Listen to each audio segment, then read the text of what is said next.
Hi and welcome to this Yano video recipe. We upload a new recipe every single day, so make sure you're subscribed to not miss out. Today we're cooking salmon fish cakes. Before we start, take a look at the link in the description below. You can order the pre-measured ingredients to cook this recipe at home.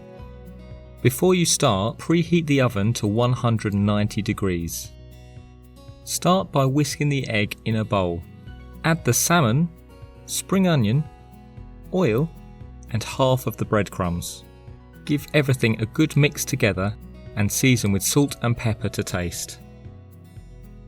Form the mix into small patties about the size of a digestive biscuit.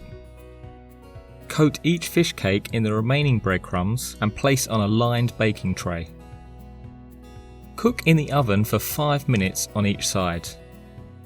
Once cooked, remove the fish cakes from the oven. Put a saucepan on a high heat with a generous drizzle of oil. Fry each side of the patties for less than a minute to crisp them up. Enjoy these fish cakes hot, a perfect starter for a sophisticated meal or just a simple snack that's full of flavour. Thanks for watching and don't forget to like this video. We upload a new recipe every single day, so make sure you subscribe to not miss out.